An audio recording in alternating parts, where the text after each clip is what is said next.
आपने ये बात तो कई बार सुनी होगी कि एक आदत को बदलने के लिए 21 दिन लगते हैं, लेकिन कभी सोचा है क्यों 21 दिन, क्यों ना 15 दिन, क्यों ना 30 दिन? क्या ये बस एक नंबर है या इसके पीछे कोई साइकोलॉजिकल रहस्य छुपा है? क्यों दुनिया के सबसे सक्सेसफुल लोग इन्हीं 21 दिनों को टर्निंग पॉइंट कहते हैं? क्या है ऐसा इन 21 दिनों में जो आपकी सोच को, आपकी आदतों को, आपकी पूरी जिंदगी को जड़ से बदल सकता है? आज हम आपको कोई मोटिवेशनल भाषण नहीं सुनाने वाले, ना ही वो पुरानी बातें जो आपने हर सेल्फ हेल्प बुक में पढ़ रखी हैं। आज हम बात करेंगे एक ऐसी साइकोलॉजिकल रियलिटी की जो अगर आपने आज समझ ली तो या तो आप खुद बदल जाओगे या फिर जब अगली बार अपनी लाइफ को कोसोगे तो आपके पास कोई बहाना नहीं बचेगा। अगर आपके अंदर ये हिम्मत नहीं है कि आप 21 दिन तक अपने आप को एक सच्चे चैलेंज पर रख सको तो ये वीडियो आपके लिए नहीं है। आप बैक कर सकते हो, लेकिन अगर आप अपने अब तक के सबसे स्ट्रॉन्ग वर्जन को अनलॉक करना चाहते हो तो ये वीडियो सिर्फ आपके लिए है और ये 21 दिन आपकी जिंदगी बदल सकते हैं। Point 1, fight the small war. कई लोग मानते हैं कि जीत सिर्फ तब होती है जब तुम मैदान में सबसे ताकतवर दुश्मन को हराओ, जब लोग तालियां बजाएं, तुम्हारा नाम गूंजे और तुम स्पॉटलाइट में आ जाओ। लेकिन सच्चाई ये है, असली जीत तब होती है जब कोई नहीं देख रहा होता, जब तुम अकेले हो, ना कोई दर्शक, ना कोई शाबाशी, फिर भी तुम उठते हो और खुद से एक छोटी जंग लड़ते हो। वो छोटी लड़ाइयां ही असली योद्धा बनाती हैं। बड़ी जीत से पहले 1000 छोटी जंगें चुपचाप जीती जाती हैं। ताकतवर बनने के लिए पहले खुद को हराना पड़ता है। यही होता है द स्मॉल वॉर, जहां दुश्मन कोई और नहीं बल्कि तुम खुद हो। तुम्हारा आलस, तुम्हारा डर, तुम्हारी टलने की आदतें, उन्हें हर दिन हराना ये आसान नहीं है, लेकिन जब तुम इन्हें बार बार हरा देते हो तो एक दिन बड़ी जंग बिना लड़े ही हार मान लेती है। न्यूयॉर्क के जेम्स क्लियर अपनी किताब एटॉमिक हैबिट्स में लिखते हैं, you do not rise to the level of your goals, you fall to the level of your systems. यानी आप अपने सपनों तक नहीं उठते, आप अपने सिस्टम्स तक गिरते हो। अब सोचो, मान लो तुमने तय किया मैं हर दिन जिम जाऊंगा, 6 पैक बना लूंगा, लेकिन फिर सामने आती है रियलिटी। जिम घर से 5 किलोमीटर दूर है, ट्रैफिक है, मौसम कभी गर्म कभी बारिश, बाइक नहीं है और उतना ज्यादा टाइम नहीं है। अब ये एक बड़ी जंग बन जाती है, पर दिमाग को बड़ी जंगों से डर लगता है। जैसे ही तुम सोचते हो मैं रोज 1 घंटा वर्कआउट करूंगा, ब्रेन डर के मारे पीछे हट जाता है, क्योंकि उसका स्वभाव है दर्द से बचना और आराम में रहना। दिमाग कहता है इतना सब झेलना पड़ेगा, छोड़ दे यार। यहीं पर असली स्ट्रेटेजी आती है, छोटे युद्ध लड़ो, मतलब छोटे छोटे एक्शन जो दिमाग को ये सिखाएं एक्शन लेना मुश्किल नहीं, नॉर्मल है। उदाहरण के लिए हर सुबह 10 मिनट वॉक, 5 पुश अप्स,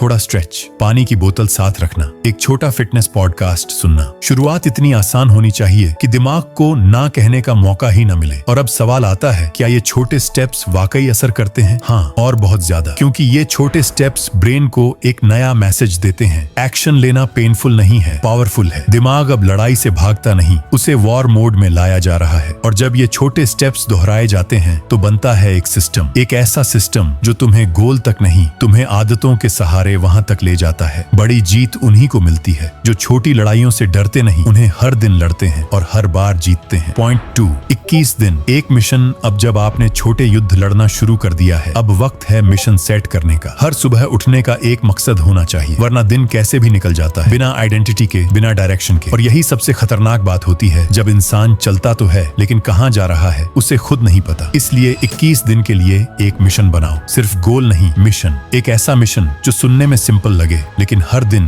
तुम्हें अंदर से झकझोर दे। एग्जाम्पल, मैं अब सोशल मीडिया का गुलाम नहीं हूँ, मैं हर दिन 30 मिनट एक नई स्किल सीखता हूँ। मैं इनसिक्योर नहीं, सेल्फ अवेयर हूँ। मैं टाइम वेस्ट नहीं करता, मैं उसे इन्वेस्ट करता हूँ। याद रखो, वेग गोल, वेग लाइफ। मैं अच्छा बनूंगा, मैं कुछ बड़ा करूंगा। ये सब बातें दिमाग को कंफ्यूज करती हैं। दिमाग तभी एक्ट करता है जब आप उसे एग्जैक्ट इंस्ट्रक्शंस दो। इसलिए अपने मिशन को ऐसे लिखो जैसे वो तुम्हारा आइडेंटिटी स्टेटमेंट हो। मैं वो इंसान हूँ जो हर सुबह बिना स्नूज किए उठता है। मैं वो इंसान हूँ जो डिस्ट्रैक्शंस को कंट्रोल करता है, ना कि उनके आगे हार मानता है। अब सवाल उठता है, 21 दिन ही क्यों? क्योंकि न्यूरोसाइंस कहता है अगर आप कोई भी आदत लगातार 21 दिन तक दोहराते हो तो वो सिर्फ काम नहीं बनती, वो आपका हिस्सा बन जाती है। अब इस मिशन को रोज के छोटे गोल्स में तोड़ दो। डे 1 सिर्फ 30 मिनट एक स्किल सीखो, day 2 10 minute deep work, day 3 15 minute relaxation, day 4 15 minute physical activity, day 5 15 minute mental challenge, day 6 15 minute creativity, day 7 distractions की लिस्ट बनाओ और टाइम फिक्स करो। छोटे स्टेप्स हर दिन, प्योर डिसिप्लिन, और हर रात अपने मिशन को याद दिलाओ। मैं यहाँ खुद को बदलने आया हूँ और ये सिर्फ एक चैलेंज नहीं, ये मेरी नई पहचान है। 21 दिन बाद जब तुम मिरर में देखोगे तब तुम्हें कोई सिक्स पैक नहीं दिखेगा, ना कोई अपलॉज सुनाई देगी, पर तुम्हारी आंखों में एक नई चमक होगी जो कहेगी मैंने अपनी वादा पूरी की और अब मैं वो इंसान बन गया हूँ जो वादा करता है और निभाता भी है। 21 दिन एक मिशन। शुरुआत करो आज से, क्योंकि हर महान कहानी की शुरुआत एक छोटे फैसले से होती है। अब सब कुछ तुम्हारे हाथ में है। तुम इस वीडियो को यहीं रोक सकते हो और वापस वही जिंदगी जी सकते हो जो तुम हर दिन कोसते हो, या फिर आज एक फैसला ले सकते हो, छोटा, सच्चा, लेकिन जिंदगी बदल देने वाला। 21 दिन, हर दिन एक छोटी जंग, हर दिन एक छोटा मिशन, हर दिन खुद से किया गया एक वादा। और 21 दिन बाद तुम सिर्फ खुद को नहीं, अपनी सोच, अपनी आदतें और अपनी पूरी जिंदगी को नए सिरे से गढ़ चुके होंगे। तो अगर तुम तैयार हो, नीचे कमेंट में सिर्फ 2 शब्द लिखो, आई एक्सेप्ट, और फिर उसे एक वादा मानो, ना किसी से, सिर्फ खुद से। क्योंकि बदलाव हमेशा दुनिया से नहीं शुरू होता, वो शुरू होता है एक इंसान से जो खुद को वॉरियर मानकर छोटे युद्ध लड़ने का फैसला करता है, और शायद वो इंसान तुम हो।